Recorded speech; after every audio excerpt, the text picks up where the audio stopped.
안녕하세요. 1월 16일 화요일 아침입니다. 말씀과 함께 새롭게 여는 소망의 아침을 시작하겠습니다. 찰스 스폴저는 시험에서 이기기 위한 최상의 무기는 하나님 말씀과 기도다라고 이야기합니다. 사무엘하 5장 13절로 25절까지 말씀을 본문으로 와요.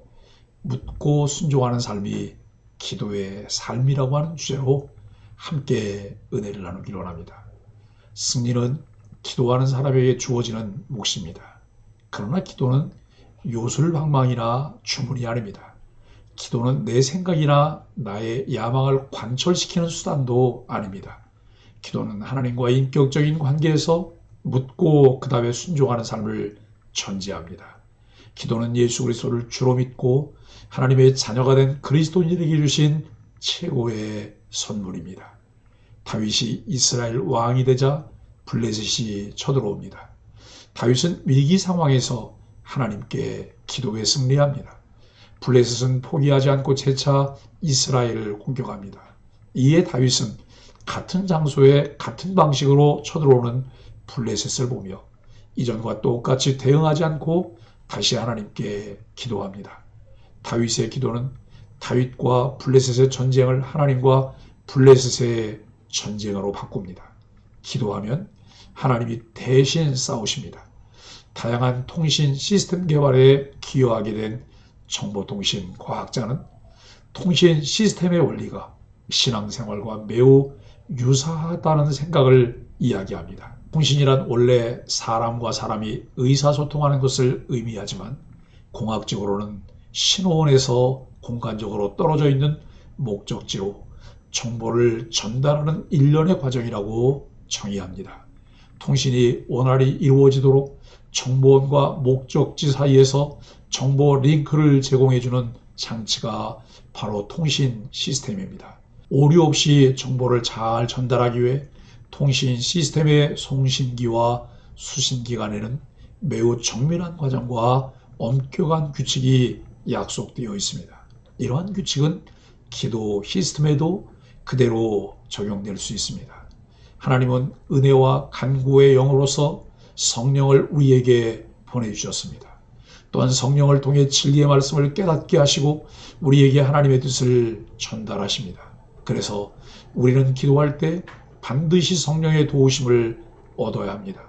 즉 기도는 하나님의 깊은 곳까지도 통달하시는 성령을 의지해 하나님의 뜻을 깨달을 수 있습니다. 하나님과 우리 사이의 양방향 통신 시스템입니다. 온전한 영적 기도 시스템의 정립을 위해 노력한다면 우리도 다윗처럼 주님과 막힘없는 친밀한 관계를 유지할 수 있습니다. 늘 선하신 주님의 주파수에 우리의 주파수를 맞추고 온전한 기도 시스템을 가동해 영적 소통을 이어가므로 언제나 주님 뜻대로 행하며 사는 복된 인생이 되어야 합니다. 온 이스라엘의 왕이 된 다윗에게는 몇 가지 과제가 있습니다. 우선 왕조를 세웠으니 그 왕조를 유지해야 합니다. 그리고 이스라엘이 당면한 과제는 무엇보다 철기로무장한 블레셋의 위협을 제거하는 일이었습니다. 또 예루살렘을 종교의 중심지로 만들어 재정일치를 이루는 일도 중요했습니다. 본문에서는 앞선 두 과제를 해결하기 시작하는 다윗의 모습을 보여줍니다. 먼저 다윗은 예루살렘으로 천도한 뒤에 처첩을 더 두어서 자녀들을 많이 낳습니다. 물론 왕자가 많아지면 그만큼 왕권 쟁탈의 다툼도 치열해질 수 있습니다. 그러나 다른 한편으로 그 왕자들이 결혼하면 모두 왕족과 혈연 관계에 있게 되므로 그만큼 왕권 강화의 후견 세력이 될 가능성도 커집니다. 다윗은 후자를 염두에 두고 아들을 많이 낳은 것으로 보입니다. 하지만 전자의 위험도 여전했습니다. 실제로 이어지는 이야기는 대부분 왕권 쟁탈 다툼으로 얼룩져 있습니다. 다음으로 블레셋 문제입니다. 블레셋의 망명까지 했던 다윗이 이스라엘의 왕이 되었다는 소식이 전해지자 블레셋 군대는 곧바로 전쟁을 벌입니다. 본문에 전해지지 않지만 여기에는 배신감에서 비롯한 복수심도 한몫했을 것으로 보입니다. 그러나 블레셋에 맞선 다윗의 모습은 사울과는 사뭇 다릅니다. 모든 군사행동을 철저히 여호와의 신탁에 근거해서 진행합니다. 천년전이든 매복과 기습이든 여호와의 신탁에 순종하는 다윗의 모습이 강조되면서 사울의 실패와 뚜렷이 대조됩니다. 특히 둘째 전투에서는 다윗과 전쟁을 둘러싼 블레셋 내부의 분열 가능성도 열어두어서 신앙의 바탕을 둔 지혜로 다윗이 블레셋을 충분히 제압할 수 있다는 희망을 줍니다. 우리는 삶에서 크고 작은 전쟁을 하며 살아갑니다. 문제는 신앙의 연륜이 쌓일수록 승리의 비결과 경험이 쌓여야 하는데 대부분 같은 지점에서 무너져 패배합니다. 어떻게 하면 삶의 전쟁에서 같은 실패를 되풀이하지 않고 승리할 수 있을까요? 본문을 통해 승리의 비결을 배우기 원합니다. 13절로 16절은 광야에서의 고생을 갚아주셨습니다. 다윗은 헤브론에서 예루살렘으로 천도한 후에 집과 아내들을 통해 많은 자녀를 낳습니다. 이는 다윗의 왕가가 점점 번성했음을 보여줍니다. 예루살렘에서 태어난 자녀는 모두 11명으로 이 가운데 솔로몬도 포함되어 있습니다. 이로써 다윗의 나라가 앞으로 그의 후대까지 안정적으로 이어질 조건이 준비되었음을 알 수 있습니다. 이처럼 하나님은 우리의 현재뿐 아니라 미래까지도 준비하시는 여호와 이레의 하나님이십니다. 17절로 21절은 우상숭배의 모욕감을 갚게 하셨습니다. 숙적 블레셋은 다윗이 이스라엘의 왕이 되었음을 듣고 다윗과 전쟁을 하려고 르바임 골짜기에 모입니다. 다윗이 유다의 왕으로 있을 당시에는 전혀 위협이 되지 않았던 것으로 보입니다. 그러나 이스라엘이 통일되는 것은 결코 간과할 수 없는 문제였기에 많은 군대를 이끌고 다윗의 황복을 받으려고 쳐들어왔습니다. 이스라엘의 왕이 되어 내적으로 안정과 번성을 이루었지만 여전히 전쟁이 끊이지 않습니다. 우리의 삶도 마찬가지입니다. 삶의 전쟁은 끊이지 않고 예측하지 못한 때에 일어납니다. 다윗은 블레셋과 싸워야 하는지 그리고 승리할 수 있는지 하나님의 뜻을 구합니다.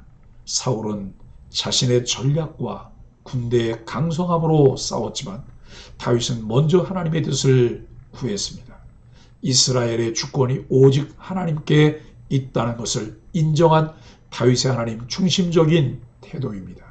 이에 하나님은 블레셋을 완전히 다윗의 손에 넘기셨다고 말씀하시며 승리를 약속하십니다. 삶의 전쟁에서 먼저 우리가 해야 할 일은 다윗처럼 하나님께 묻고 그의 뜻에 순종하는 삶입니다. 전쟁도 하나님의 주권에 달려 있습니다. 다윗은 바알 브라심에서 블레셋을 쳐서 승리를 얻습니다.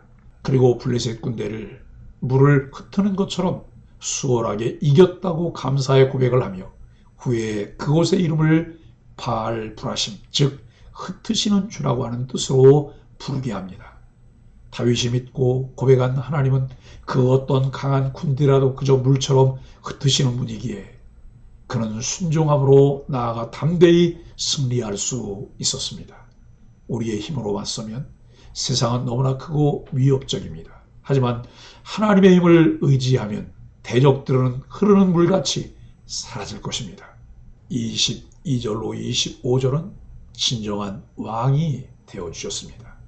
블레셋 군대가 다시 쳐들어왔을 때 다윗은 다시 하나님의 뜻을 구했습니다.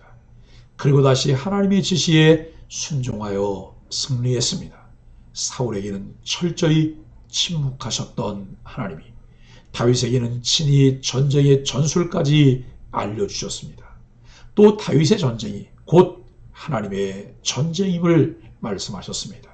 삶의 전쟁에서 우리보다 앞서 싸우시는 하나님을 온전히 의지하고 그분의 방법대로 순종하여 날마다 승리하기를 간절히 바랍니다. 통일된 이스라엘의 왕이 된 다윗에게 블레셋이라는 큰 위기가 찾아왔습니다. 하지만 다윗은 골짜기를 가득 메운 블레셋 군대를 보고도 두려워 떨지 않았습니다.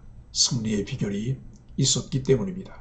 소년 시절부터 늘 하던 대로 하나님의 뜻을 물었고 만군의 여호와 이름을 의지하여 순종했습니다. 이 승리의 비결인 바른 기도의 습관을 따라 삶이라는 전쟁터에서 온전히 실천해야 합니다. 사랑하는 소망의 가족 여러분, 신앙을 지키며 사는 것이 너무 힘들다는 그리스도인들이 있습니다. 그렇습니다. 그리스도인답게 예수님처럼 산다는 것은 십자가 짐 같은 고생임에 틀림없습니다. 그러나 다윗이 고백한 것처럼 사망의 음침한 골짜기를 다닐지라도 해를 두려워하지 않을 것은 주께서 나와 함께 하심이라. 주의 지팡이와 막대기가 나를 안위하시다이다 라고 우리도 고백할 수 있습니다. 이미 우리와 함께 동행해 주시는 주님의 팔을 의지하며 함께 걸을 때 다윗이 경험한 주의 지팡이와 막대기를 경험하게 됩니다. 앞서가시며 인도해 주시는 하나님께 묻고 순종하는 기도의 삶으로 매일 승리의 노래를 부르는 소망의 가족들이 되기를 예수 그리스도의 이름으로 간절히 축복합니다. 함께 기도하겠습니다. 우리의 모든 출입을 지키시는 하나님, 말씀하시면 나아가고 말씀하시면 멈출 수 있는 순종의 사람 되기를 원합니다. 나아가야 할 때와 행해야 할 때를 항상 주님께 묻고 우리의 삶을 전적으로 맡기게 하여 주옵소서. 주님의 동행하심을 기뻐하며 모든 승리의 공로를 주님께 돌리게 하여 주옵소서. 예수님의 이름으로 간절히 기도합니다. 아멘.